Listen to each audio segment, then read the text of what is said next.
সকালে আমরা কি দিয়ে খেলাম সেটা তো অলরেডি শেয়ার করে দিয়েছি। এখন শেয়ার করছি আমরা দুপুরে কি খেয়েছি। আচ্ছা বলো তো, তোমরাও কি মাছ খেতে পছন্দ করো না?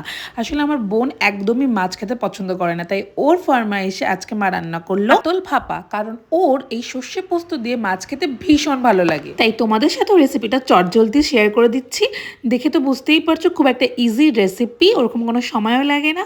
অ্যান্ড দেন তাই ভাবলাম তোমাদের সাথে রেসিপিটা শেয়ার করি। প্রথমে সর্ষের তেলে মাছগুলোকে ভালো করে ভেজে ওই তেলের মধ্যে কিন্তু কালো জিরে ফোড়ন দিয়ে আদা লঙ্কা এবং জিরে বাটাটাকে ইউজ করে ভালো করে মশলাটাকে কষিয়ে সর্ষের পেস্টটিকে ঢেলে দিতে হবে এবং তারপরে জল দিয়ে ভালো করে মশলাটা কষিয়ে আসলে কিন্তু মাছগুলো ছেড়ে দিলেই তৈরি সর্ষে কাতল। কেমন লাগলো রেসিপিটা অবশ্যই জানিও, খুবই সহজ, তোমরাও চাইলে কিন্তু করতে পারো। আর হ্যাঁ, আমরা কিন্তু আলু অ্যাড করেছিলাম, তোমরা যদি আলু অ্যাড করতে চাও অবশ্যই করতে পারো।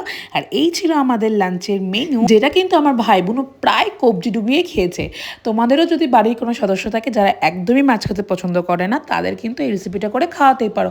আশা করছি তাদের খুব ভালোই লাগবে। তো চলো দেখা হচ্ছে অন্য একটা ভিডিওতে, ততদিন অবধি টাটা, বাই।